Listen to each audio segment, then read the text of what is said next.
ओम नमो भगवते वासुदेवाय। नमस्कार दर्शक बंधु, मु आपण मानक मोर यूट्यूब चैनल आस्ट्रोधर्म प्रकाश को स्वागत करुछि।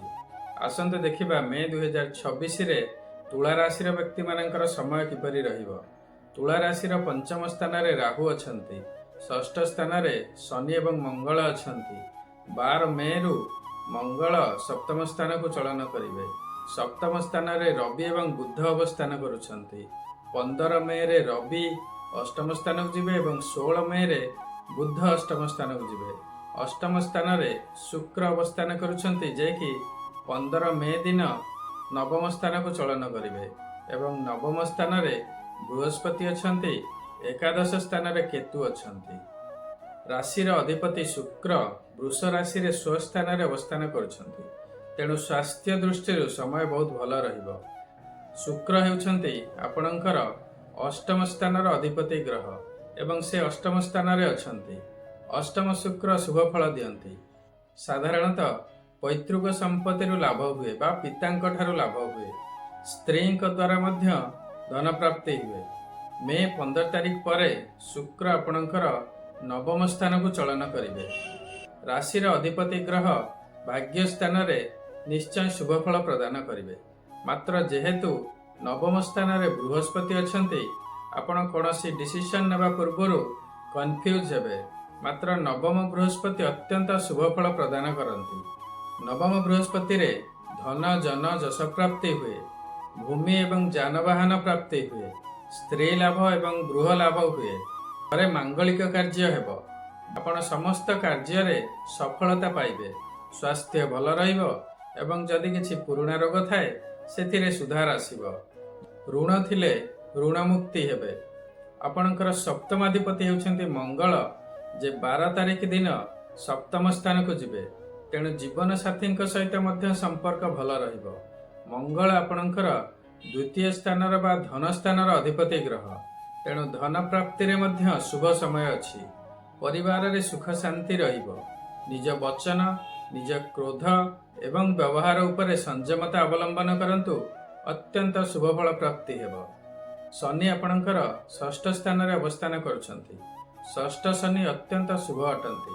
आपण समस्त कार्य निर्द्वंद रे हासिल करिवे। शत्रु मानक उपरे विजय लाभ करिवे। सम्मान मिलिबो। क्षमता प्राप्ति हेबो। धन प्राप्ति हेबो एवं ऋण मुक्त मध्य हेबे। आपणकर पंचम स्थान रे राहु थिबारु संतान मानकर एते भल समय न रही पारे। आपणक सहित सेमानकर संपर्क रे मध्य तिक्तता आसी पारे। विद्यार्थी माने हनुमानकर पूजा करंतु। प्रत्येक दिन हनुमान चालीसा पाठ करंतु। शुभ फल प्राप्ति हेबो। आपणकर एकादश स्थान रे केतु अछंती। एकादश केतु शुभ अटंती। समस्त कार्य रे सिद्धि हेबो। प्रत्येक दिन गणेशंकर पूजा अर्चना करंतु। प्रत्येक दिन गणेशंकर बीज मंत्र ओम गं गणपतये नमः जप करंतु। शुभ फल प्राप्ति हेबो। शुक्र जेहेतु आपणकर राशिर अधिपति ग्रह, तेणु शुक्रंकर प्रतिकार आपण सर्वदा करंतु। या सहित शनि एवं बृहस्पतिंकर मध्य प्रतिकार करंतु, अत्यंत शुभ हेबो। यह थिला विभिन्न ग्रह मानकर गोचर रे प्राप्त हेउथिबा शुभ एवं अशुभ फल। मात्र यही शुभ एवं अशुभर मात्रा केते रहिबो ताहा निर्भर करिबो आपणकर जातक रे सेमानकर स्थिति किपरि अछि एवं आपणकर वर्तमान केउ ग्रहंकर महादशा बा अंतर्दशा चली अछि। जदि आपणको लागुछि गोचर रे ग्रह मानकर स्थिति अनुसार आपणको रिजल्ट मिलु नाही, तेबे आपणकर जातकर प्रॉपर एनालिसिस करंतु एवं आवश्यक स्थले प्रतिकार करंतु। आपणकर जातकर एनालिसिस करिया पई वीडियो रे दिया जाइथिबा नंबर रे जोगाजोग करि परिबे। शुक्रंकर प्रतिकार पई आपण प्रत्येक दिन ओम सह शुक्राय नमः जप करंतु। सर्वदा धला वस्त्र बा पिंक वस्त्र परिधान करंतु। शिवंकर सर्वदा पूजा करंतु। घरे माता लक्ष्मींकर पूजा अर्चना करंतु।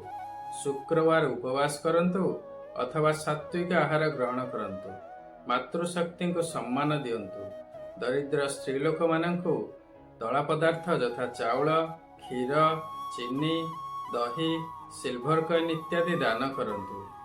प्रत्येक दिन संध्या बेले घरे कर्पूर रे आळती करंतु। शुक्रदेवंकर कृपा प्राप्ति निश्चय हेबो। ଶନିଦେବଙ୍କର କୃପା ପ୍ରାପ୍ତି ପାଇଁ ପ୍ରତ୍ୟେକ ଦିନ ଶନିଙ୍କର ବୀଜ ମନ୍ତ୍ର ଓମ୍ ସମ୍ ଶନିଶ୍ଚରାୟ ନମଃ ଜପ କରନ୍ତୁ। ଶନିବାର ଦିନ ଶନି ମନ୍ଦିର ଯାଆନ୍ତୁ ଏବଂ ଶନିଦେବଙ୍କର ପୂଜାର୍ଚ୍ଚନା କରନ୍ତୁ। ରାଶି ତେଲରେ ଦୀପଟିଏ ଦାନ କରନ୍ତୁ। କାଉ ଏବଂ ବୁଲା କୁକୁରମାନଙ୍କୁ ପ୍ରତ୍ୟେକ ଦିନ କିଛି କିଛି ଖାଇବାକୁ ଦିଅନ୍ତୁ। ଦରିଦ୍ର ଶ୍ରମଜୀବୀ ଏବଂ ସଫେଇ କର୍ମଚାରୀମାନଙ୍କୁ ଖାଦ୍ୟ, କଳା ବସ୍ତ୍ର, କମ୍ବଳ, ଛତା ଇତ୍ୟାଦି ଦାନ କରନ୍ତୁ। ପ୍ରତ୍ୟେକ ଦିନ ହନୁମାନ ଚାଳିଶା ପାଠ କରନ୍ତୁ। ଶନିଦେବଙ୍କର କୃପା ପ୍ରାପ୍ତି ହେବ। ବୃହସ୍ପତିଙ୍କର କୃପା ପ୍ରାପ୍ତି ପାଇଁ ପ୍ରତ୍ୟେକ ଦିନ ବୃହସ୍ପତିଙ୍କର ବୀଜ ମନ୍ତ୍ର ଓମ୍ ସହ ଗୁରବେ ନମଃ ଜପ କରନ୍ତୁ। ଯଦି ଗୁରୁ ଦୀକ୍ଷା ନେଇଥିବେ ତେବେ ଗୁରୁ ମନ୍ତ୍ର ଜପ କରନ୍ତୁ। ନିଜ ଇଷ୍ଟ ଦେବତା ଏବଂ ଇଷ୍ଟ ଦେବୀଙ୍କର ପ୍ରତ୍ୟେକ ଦିନ ଶ୍ରଦ୍ଧାପୂର୍ବକ ପୂଜାର୍ଚ୍ଚନା କରନ୍ତୁ। ପ୍ରତ୍ୟେକ ଦିନ ଓମ୍ ନମଃ ଶିବାୟ ଜପ କରନ୍ତୁ ଏବଂ ପ୍ରତ୍ୟେକ ସୋମବାର ଶିବ ମନ୍ଦିର ଯାଇ ଶିବଙ୍କର ପୂଜାର୍ଚ୍ଚନା କରନ୍ତୁ। ନିଜ କୁଳପୁରୋହିତ ଏବଂ ବ୍ରାହ୍ମଣମାନଙ୍କ ସହିତ ସମ୍ପର୍କ ଭଲ ରଖନ୍ତୁ।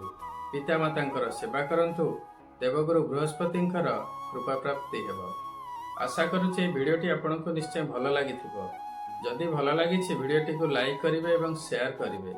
ବର୍ତ୍ତମାନ ପର୍ଯ୍ୟନ୍ତ ଯଦି ମୋ ଚ୍ୟାନେଲକୁ ଆପଣ ସବସ୍କ୍ରାଇବ୍ କରିନାହାନ୍ତି ତେବେ ଚ୍ୟାନେଲକୁ ସବସ୍କ୍ରାଇବ୍ କରନ୍ତୁ।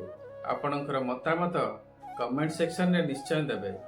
ସର୍ବେ ଭବନ୍ତୁ ସୁଖିନଃ, ସର୍ବେ ସନ୍ତୁ ନିରାମୟା, ସର୍ବେ ଭଦ୍ରାଣି ପଶ୍ୟନ୍ତୁ, ମା କଶ୍ଚିତ୍ ଦୁଃଖ ଭାଗ ଭବେତ୍। ଓମ୍ ନମଃ ଶିବାୟ। ନମସ୍କାର।